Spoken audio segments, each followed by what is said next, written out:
Bonsoir, c'est Ragboy et on se retrouve ce soir avec une nouvelle vidéo sur Bohémia Interactive et ses futurs projets qui sont tenus top secret. Et vous le savez, depuis maintenant un an presque pile poil, il y a un leaker qui leak régulièrement, enfin non, plus trop régulièrement, mais qui a leaké pendant un certain moment. Tout du moins l'année dernière, et je vous en ai fait part via des vidéos. La première était un rassemblement de tous ces tweets entre septembre 2020 et le mois de décembre. Je vous avais fait une super vidéo le 14 décembre 2020, je vous invite à aller la regarder, et on y apprenait qu'il y avait sûrement un DayZ 2 qui était en préparation, mais que le projet aurait été annulé. Je ne vais pas en raconter plus que ça, je vous invite à aller voir cette vidéo. Après, début janvier, de nouvelles annonces sur tout simplement un Arma Reforger. Reforger, ouais c'est ça, c'est le nom qui avait été annoncé à l'époque. Donc je vous invite aussi à regarder cette vidéo là, il y a plein d'infos qui avaient été données et qui finalement au fur et à mesure de l'année semblait en tout cas être vrai. Il y a toujours un petit doute forcément parce que il n'y a aucune communication officielle, il n'y a que des brins d'informations qui sont donnés par le studio, et pour faire le rapprochement ce n'est pas facile. Donc il y avait cette annonce là, et là après il y avait le 19 janvier, on voit que j'ai la barbe qui a poussé d'ailleurs. J'allais être en convalescence à ce moment-là, je m'en souviens encore. Il y avait deux nouvelles informations sur un futur Arma qui aurait été donc un remake, un remaster de Arma, d'Opération Flashpoint, donc d'un jeu d'il y a 20 ans. Et en plus, ce jeu-là aurait été disponible sur Xbox, ils auraient eu leur propre launcher, enfin bref, on aurait pu jouer, je crois qu'en multijoueur, mais que à 20 personnes, enfin je me souviens plus trop. Allez sur cette vidéo, franchement, vous m'en direz des nouvelles, vous me direz ce que vous aimez, ce que vous aimez pas, écrivez-le dans les commentaires, et n'hésitez pas à vous abonner, évidemment.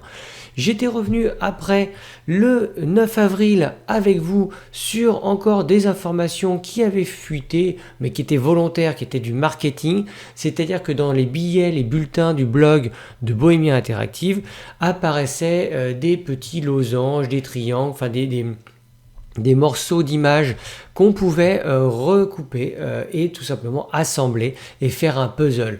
Donc c'est pour ça que j'avais fait cette vidéo là, Arma 4, le puzzle en fusion, parce qu'effectivement le logo de en fusion c'est plusieurs triangles, et ils avaient mis des images dedans, et en assemblant ça j'avais pu vous faire voir effectivement à quoi ça ressemblait, et c'était des beaux paysages qui utilisaient le moteur en fusion. Voilà, allez sur cette vidéo là aussi, elle est très très intéressante.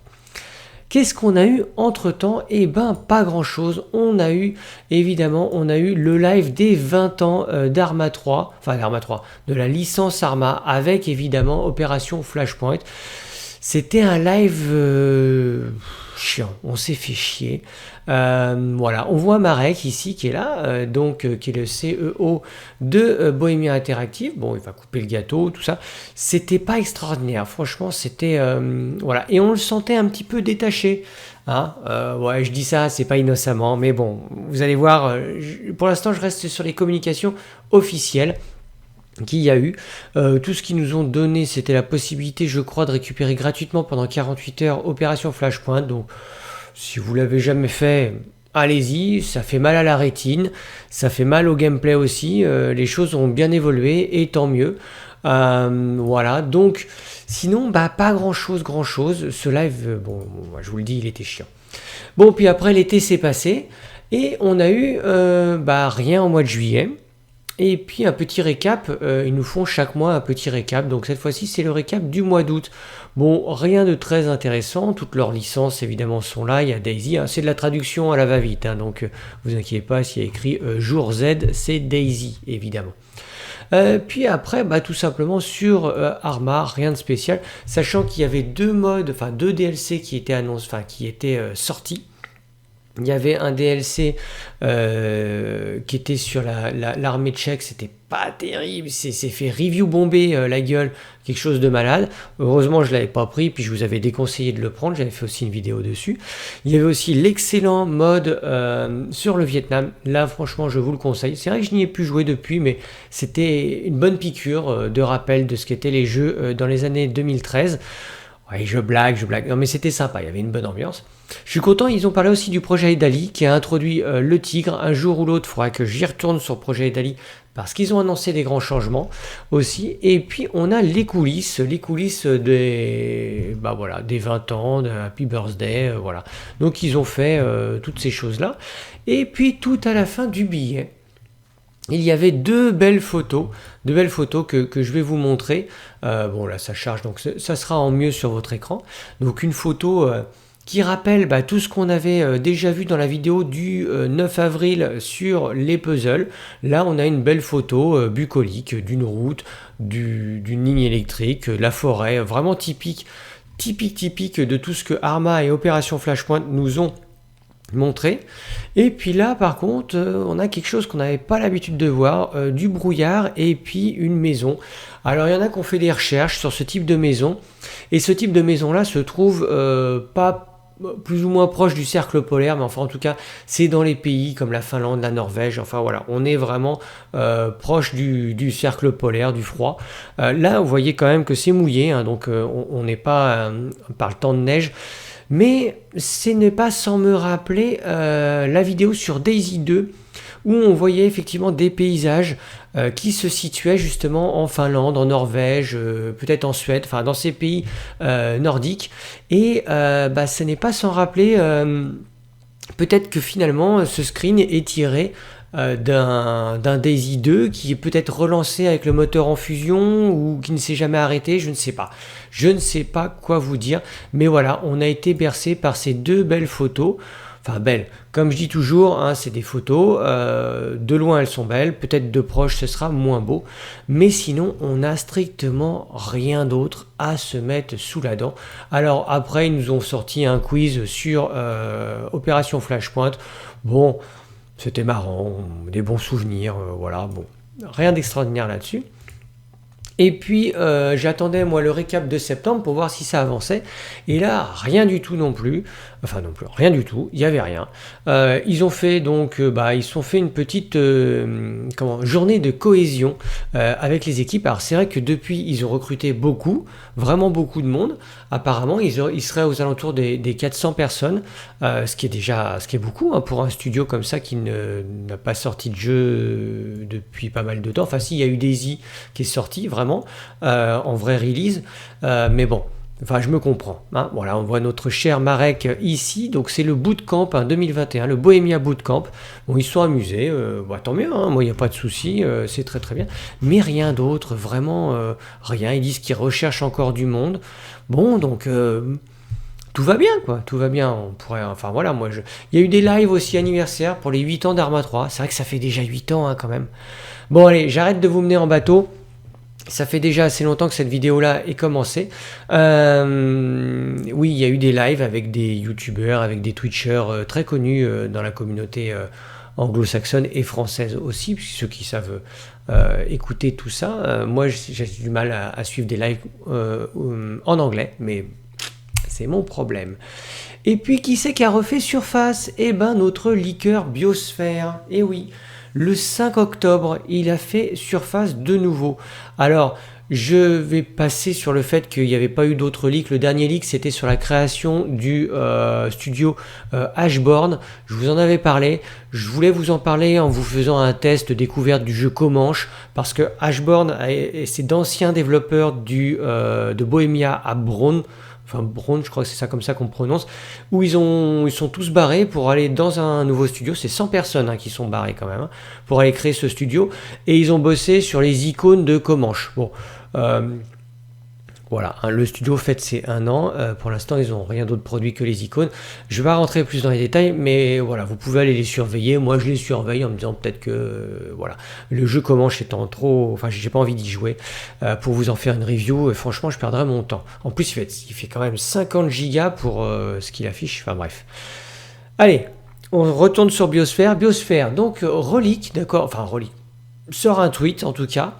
Et cette fois-ci, il parle du cofondateur de Bohémia Interactive qui a fait un don de 20 000 euros au parti politique d'extrême droite plus anti-européen. Donc, enfin, c'est un parti, c'est le SPD. Ouais, c'est ça, c'est le SPD. Bon. Voilà, mais ils n'ont pas honte de recevoir des dons. Alors c'est vrai qu'effectivement la République tchèque reçoit des dons aussi de l'Union européenne. Enfin vous savez, c'est assez compliqué. Nous on donne 7 milliards, on en reçoit 5 et ainsi de suite. Voilà. Bon, après il met sa pensée, pensez-y lors du prochain achat. Donc il nous dirige vers un leak, vers un autre tweet. Alors on va vers cet autre tweet, c'est un journaliste qui fait la pub pour un autre, tout du moins un lien vers un site de journaliste.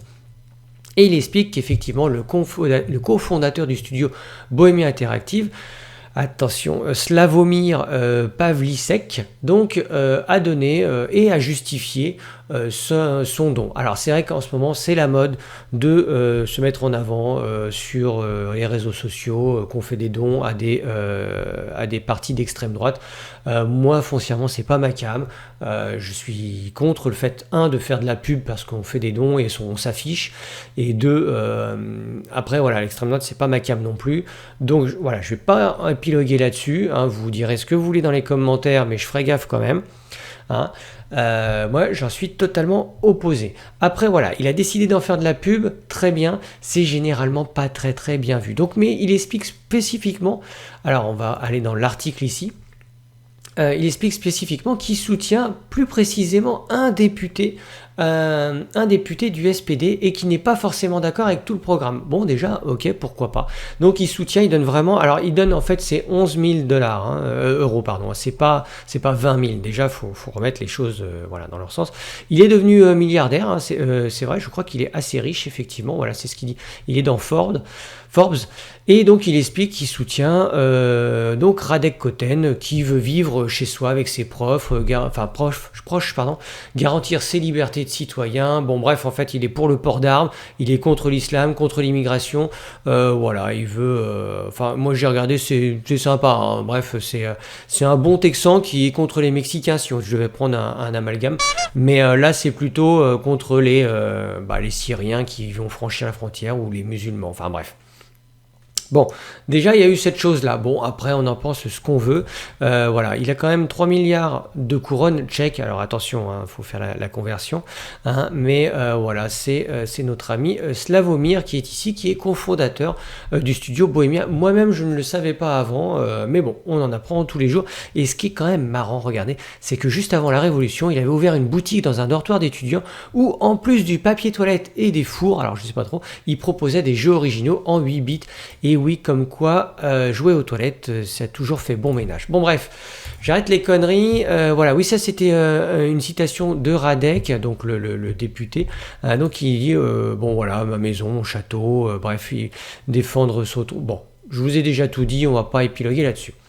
Suite à ça, le 7 octobre, nouveau tweet en tout cas, de Biosphère qui nous apprend à ce moment-là que le fondateur de Bohémia Interactive, Marek Spanel, donc que vous connaissez, que je vous ai présenté largement, a récemment acheté un complexe de luxe à Prague à un certain Savov. Alors, ça vous dit rien non plus, il faut se renseigner, peut-être que ça vous dit, je ne sais pas, mais bref, c'est un homme d'affaires qui est recherché pour évasion fiscale et pour blanchiment d'argent de plusieurs millions de dollars. La République tchèque a ouvert une enquête et a confisqué l'argent. En fait, elle n'a pas confisqué l'argent, elle a confisqué une partie de la somme d'argent pour acheter cette magnifique propriété. C'est vrai qu'elle est très belle, piscine intérieure, je crois, hein, on dirait. Bref, elle est très belle. C'est le style, moi j'aime bien ce style-là. En tout cas, Marek, si tu veux m'inviter, c'est avec plaisir. Voilà, donc apparemment il donne aussi d'autres informations. La Banque nationale tchèque a également ouvert une enquête sur la transaction. 6 millions d'euros sont passés sur des sociétés offshore vers des paradis fiscaux à Chypre, et on soupçonne même que Spanel aurait rencontré Savov. Alors Savov, je me suis renseigné un peu, effectivement lui il est bien recherché par la police, hein, il y a une enquête à son propos. Voilà, je me suis un petit peu donc renseigné, voilà, milliardaire tchèque, Marek, bon bref, il y a des articles à lire, hein, c'est très sympa. Donc Marek Spanel est devenu quand même le 74e Tchèque le plus riche. C'est quand même, faut le souligner, hein, faut le souligner que pour un studio de développement, comme ça, c'est bien. C'est pas Bobby Kotick, ça c'est sûr, mais c'est quand même pas mal du tout, surtout qu'il n'y a pas d'actionnaire, il me semble. Bah si, je suis bête, il y a Tencent qui a pris une part dans Bohemia. Quand j'y pense, c'est vrai. Et bref, bon, vous pouvez vous dire, très bien, il fait ce qu'il veut avec son argent, il n'a pas acheté la bonne personne, ok, pas de problème. Bon, il met un dernier commentaire parce que je le sens, le mec aigri, le biosphère, il est aigri. Effectivement, il dit que ceci, alors que Bohemia propose les salaires les plus bas pour une grande société de jeux vidéo, et ses employés sont mal payés. Donc c'est surprenant, et effectivement là on voit 2 commentaires et on voit Philippe Sadowski qui dit oui, enfin ouais plutôt, et Philippe Sadowski qui sait effectivement, comme on peut le voir ici, il est sur le char de chez Bohemia, il y a le t-shirt Aegis et tout, c'est bien un développeur de chez Bohemia Interactive, et il confirme qu'il est mal payé. Alors ok, ça peut être sur le coup de la colère, ça peut être ce qu'on veut. Moi, je juge pas, mais voilà ce faisceau d'informations que je veux vous partager. Moi, foncièrement, je commence à être un petit peu à douter de plus en plus. Franchement, j'étais bien hypé parce qu'il y avait le 9 avril avec ses puzzles, avec tout ça. Mais là, je sais pas. Franchement, est-ce qu'il y a eu vraiment, avec les Pandora Papers, est-ce que vraiment il y a eu une sorte de blanchiment d'argent, ou de tout simplement, il a voulu mettre de l'argent de côté, Marek, dans des paradis, ou alors dépenser son argent dans une maison et puis pas payer ses employés. Je sais pas. Il y a une ambiance, voilà, ça participe tout ça à une ambiance malsaine. De plus, ça fait maintenant 8 ans qu'Arma 3 est sorti, que tout le monde réclame à corps et à cri un Arma 4, qu'ils ont un moteur enfin qui est à mon avis balbutiant. Ça fait bizarre. On se dit que voilà, il y en a qui deviennent riches, c'est les patrons, ils produisent rien, donc qu'est-ce qu'ils font de leur argent? Ils payent mal les gens. Qu'est-ce qu'ils font de cet argent qu'on leur a donné ou qu'on a payé? Je ne sais pas. C'est pas dit. En tout cas, c'est pas fait pour produire pour l'instant. En tout cas, on n'en voit rien. Et ils n'en communiquent rien non plus. Et ça n'envoie pas de bons signaux. Voilà, écoutez, si ça vous a plu, en tout cas, vous n'hésitez pas à vous abonner à la chaîne, à mettre un pouce vers le haut parce qu'évidemment, ça me fera remonter avec un commentaire. Et puis, à me partager votre avis. Ça se trouve, je m'ébroue pour rien du tout. Et puis, c'est normal, c'est la vie dans un monde capitaliste après tout. Pourquoi pas? Voilà, sur ce, je vous laisse et je vous dis à la prochaine. Ciao, ciao.